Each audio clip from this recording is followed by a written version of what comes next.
کہ ابن عساکر اپنی کتاب میں لکھتے ہیں کہ مر الحسین بمساکین، امام حسین علیہ السلام ایک مرتبہ مدینے میں اپنی سواری پر جا رہے تھے تو راستے میں کچھ مساکین کو دیکھا کہ یاکلون فی الصفہ، وہ کچھ کھا رہے تھے، چبوترا ٹائپ بنا ہوا تھا، وہاں پر بیٹھے تھے اور کھا رہے تھے۔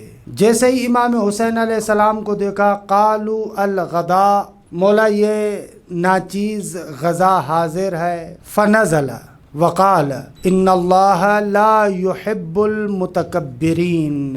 اب آپ اندازہ لگائیں، کچھ مسکین ہیں، فقیر ہیں، بیٹھے ہوئے ہیں، امام گزر رہے ہیں، کوئی جگہ بھی ایسی نہیں ہے کہ جہاں پر بیٹھ کر کھانا کھایا جائے، ایسے ہی راستے میں بیٹھے ہیں۔ امام حسین علیہ السلام کو دیکھا اور کہا قالوا الغداء، روایت میں کہ فنزل، امام اپنی سواری سے اترے، وقال ان اللہ لا یحب المتکبرین، خدا تکبر کرنے والوں کو پسند نہیں کرتا، وتغدى بہم، ان کے ساتھ غذا کھائی، ثم قال لهم، بعد میں امام حسین علیہ السلام نے ان مساکین کو کہا قد اجبتکم فاجیبونی، تم لوگوں نے مجھے کہا کہ آپ آئیں، میں آیا، اب آپ میری بات کو مانیں۔ قالوا نعم، انہوں نے کہا جی مولا آپ جو امر فرمائیں۔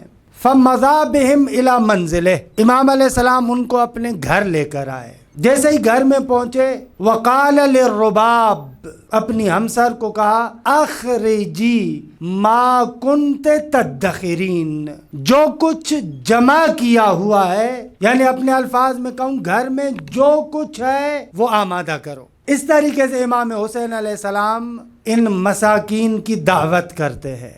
یہ روایت کہ جس کا سادہ سا ترجمہ آپ کی خدمت میں عرض کیا، چند باتیں اس روایت سے سمجھ میں آتی ہیں۔ پہلا نقطہ یہ سمجھ میں آ رہا ہے کہ کسی بھی انسان کو مساکین اور فقراء کی نسبت سے بے تفاوت نہیں ہونا چاہیے، واضح طریقے سے سمجھ میں آتی۔ امام جا رہے، ظاہر سی بات ہے کہ اپنا کوئی کام ہوگا، کسی مصروفیت سے ہوں گے، لیکن جیسے ہی ان لوگوں نے کہا کہ مولا یہ ہماری ناچیز غذا آپ کے سامنے ہے، امام حسین علیہ السلام فوراً اترتے ہیں، فنزل وقال ان اللہ لا يحب المتکبرین، تکبر کرنے والوں کو خدا پسند نہیں کرتا۔ ایک بہترین درس ہے۔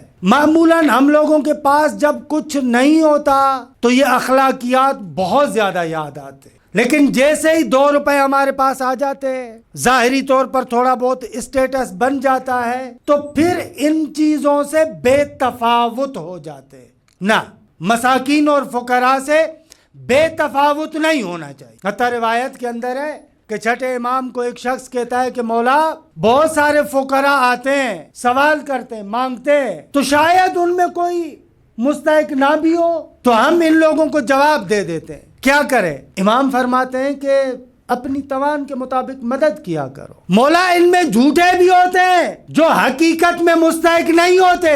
امام فرماتے ہیں کہ اگر تم حقیقت میں ہمیشہ مستحقین کو رد کرو تو پھر تو تم پر عذاب الہی نازل ہو جائے، یعنی فقراء سے بے تفاوت نہ ہو۔ دوسرا نقطہ جو اس روایت سے خوبصورت طریقے سے سمجھ میں آتا ہے وہ ان فقراء اور مساکین کا فعل ہے، یعنی انسان کے پاس جو کچھ بھی ہے اس کو خدا کی راہ میں یا اولیاء الہی کی خدمت میں پیش کرے۔ قرآنی تہذیب بھی یہ ہے، روایات سے بھی یہی سمجھ میں آتا ہے۔ اہمیت کتنے کی نہیں ہے، اہمیت اس چیز کی نہیں ہے کہ میں کتنا دے رہا ہوں، اہمیت اس چیز کی نہیں ہے کہ کیا لے کے جا رہا ہوں، اہمیت اس نقطے کی ہے کہ کس طریقے سے لے کے جا رہا ہوں۔ الذی خلق الموت والحیات لیبلوکم ایکم احسن عملا، نہیں کا اکثر عملا، زیادہ عمل نہیں، کس نیت کے ساتھ انسان پیش کرتا ہے، اپنے اخلاص کے ساتھ، خلوص کے ساتھ،